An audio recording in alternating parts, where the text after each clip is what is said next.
Buying your first home in 2025, high prices, weird interest rates, and bad advice online, you can easily make a six-figure mistake and live for years in a house you hate. That's why in this video, I'm walking you through exactly what first-time buyers need to know this year, the smart steps, the common traps, and how to do this without stress. Starting with step number 1. Stop looking at houses. I get it. I know you love Zillow. Get off it. Zillow isn't your starting point. Planning is. Looking too early creates false hope and bad decisions. Believe me, I know. Focus on what you can afford, not what you think looks cute. If you don't know your numbers, your timeline, or your plan, you're setting yourself up to fall in love with something you shouldn't even be buying. If you're feeling like I'm speaking directly to you, I made a free home buyers workbook to help you figure out your numbers, your timeline, and a plan. Grab it below and use it before you scroll another house. Okay, if Zillow's not the move yet, what is the first move you should actually make? Step number 2, talk to a lender, even if you're not ready yet. People are so scared of lenders, and I really don't know why. I have a few lender friends. They're really nice. I promise you, they won't bite you. A lender isn't there to pressure you. They're there to tell you where you stand. This tells you what you can afford and if now is even the right time. You're going to learn what to fix and if you're not quite ready. Talking to a lender does not mean you're locked in. Lenders aren't there to judge you. They're there to be on your team. It means that you're educated. It's free knowledge, so you should use it. So you've had the conversation, but how do you take that info and figure out your real numbers? Step number 3, know what you can actually afford. Let's start with the real question. What am I comfortable spending each month? Not what does the bank say I can qualify for. You don't want all of your money to go into a house. This is where a pre-approval comes in. It's not just a number, it's the full picture. You're going to submit your pay stubs, your tax returns, and you're going to let your lender dig into your finances. Yes, it's annoying, but it's better than falling in love with a house you can't actually buy. Here's something important to note. Pre-approval does not equal your budget. The bank might say $450K, but if that makes you house poor, stressed, and skipping vacation, that's going to be a no for me, dog. So let's factor in everything. Monthly payment, taxes, insurance, HOA fees, your real lifestyle, food, travel, life stuff. Just because you're approved for $450,000 doesn't mean you should spend $450,000. That's how people end up house poor and overwhelmed. This is about building a budget that lets you breathe, not just get approved. All right, you've got a budget, but what's actually behind those numbers? Step number 4. Understand the loan basics. You don't need to become a mortgage expert, but you do need to understand your options. There are 4 main types of home loans most buyers hear about.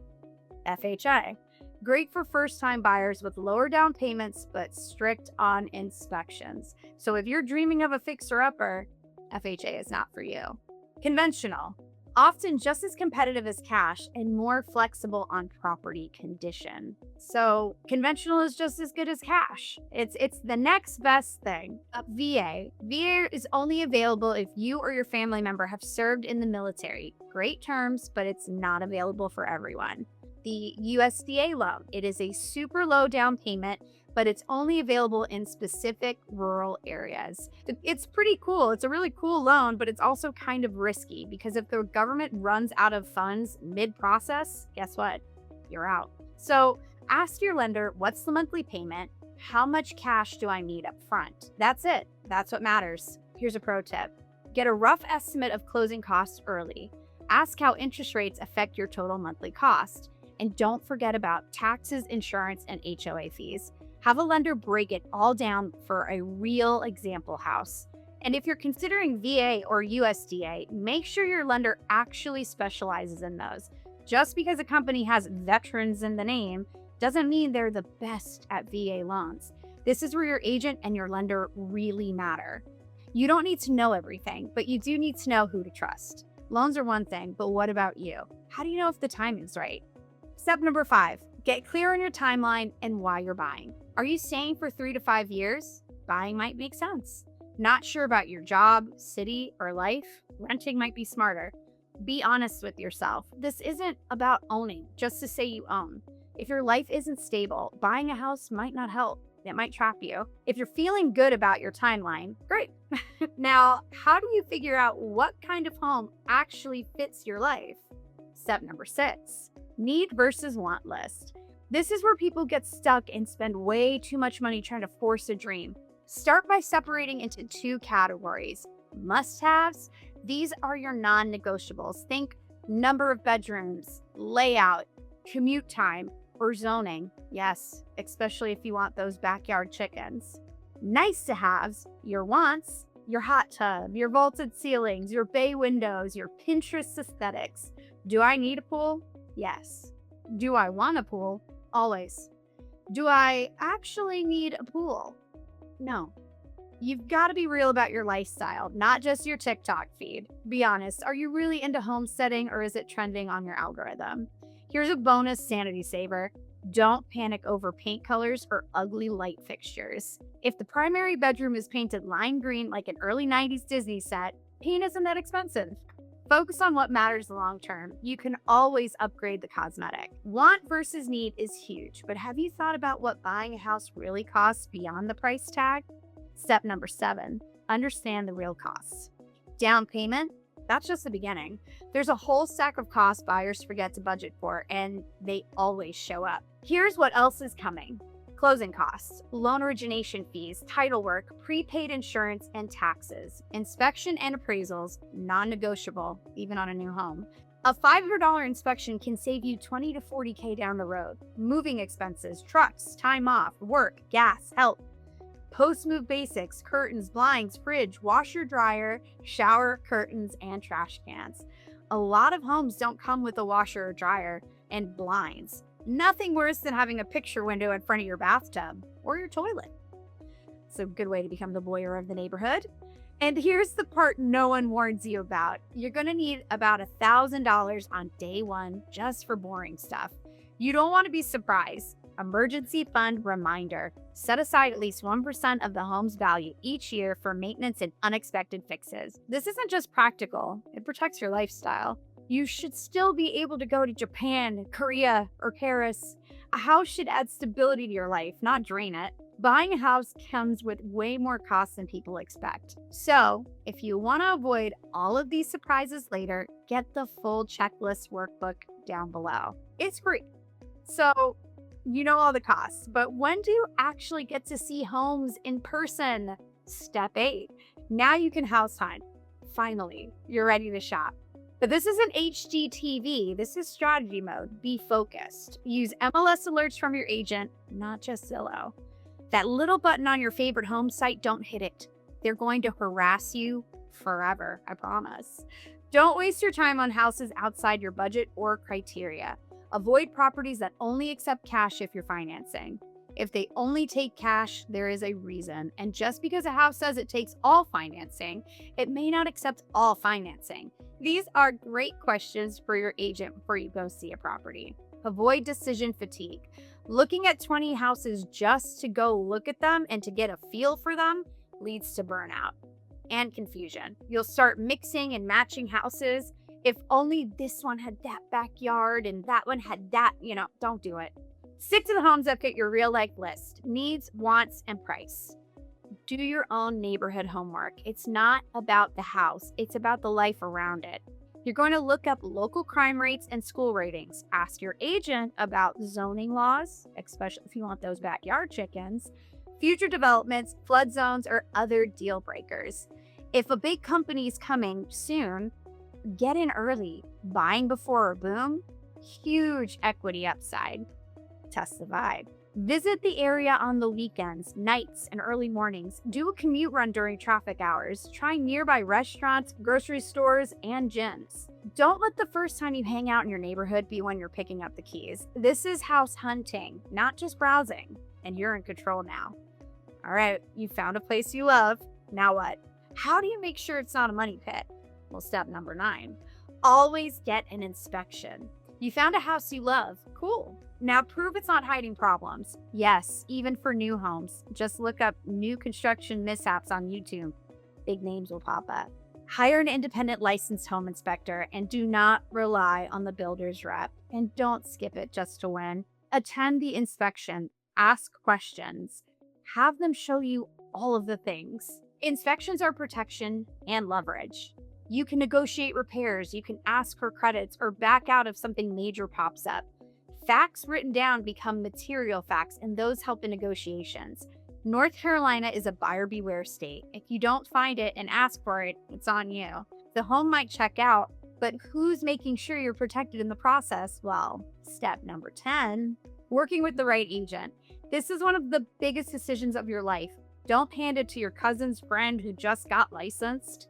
Interview more than one agent. Ask questions like, do they work with first-time home buyers? How do they handle bidding wars and inspections?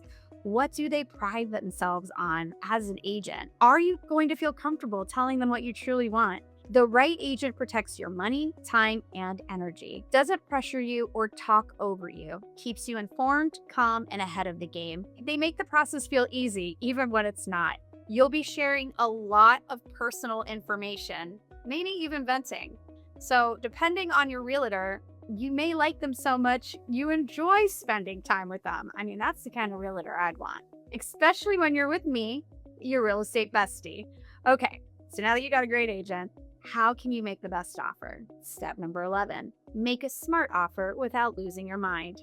You found the house, time to make a move, but don't lose your head in the process. Let your agent lead the strategy. You might only do this once every 10 years. Your agent should be doing deals every week.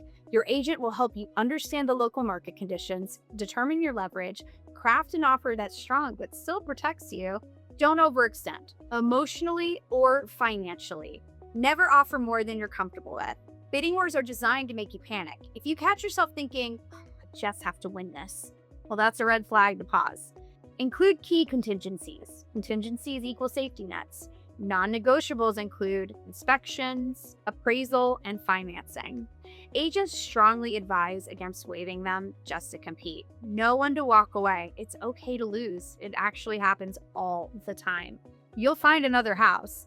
And sometimes I always believe that next house is truly the one for you. The goal isn't to win a house. The goal is to buy the right one with peace of mind, not regret. So the agent's on board and the offer is accepted. So what actually happens next? What happens after you're under contract? You're under contract. Congratulations. But the work isn't over. It's actually just getting real. Here's what kicks off immediately. Title search to make sure no one else has legal claim on your home. Appraisal. It is required by the lenders to confirm the home is worth what you are paying. Underwriting. They're going to dig deep, and yes, they might ask you for more income documents, bank statements, your firstborn, your father's middle, aunt's, uncle's second name. Yeah, they're going to ask you for a lot more stuff. Just keep giving it to them. Homeowner's insurance must be in place before closing, and then you get to do a final walkthrough to confirm nothing has changed since you saw it last. Make sure it still looks like the house you saw the first time. No surprise renovations or accidental demo work. Just because you're under contract doesn't mean it's cruise control. There's still a checklist, and your team matters more than ever right now. So you're under contract. How do you make sure you don't get burned? Protect yourself. This is where buyers can get burned, not from bad luck, but from rushing or panicking. Don't skip steps to win a house. Don't skip inspections ever, even in a bidding war. No inspection equals no leverage equals no protection. Don't max out on your budget. Just because you can buy an $800,000 house doesn't mean you should. Leave space for repairs, vacations, and life. Otherwise, you're going to resent the house and the process. Don't trust the builder's rep blindly. They don't represent you. They represent the builder. Bring your own agent, even in new construction, and don't get emotional. I know, it's hard. It's scary, but I'm going to help you. Stick to your plan. Avoid bidding wars that override logic. You don't want to resent your house later. And don't skip the fine print. Read it. Ask questions. Your agent should walk through it with you. You're almost at the finish line. Stay sharp. Stay grounded. Just follow these things and you will be fine. I've also made this checklist for you to download so you can also follow along.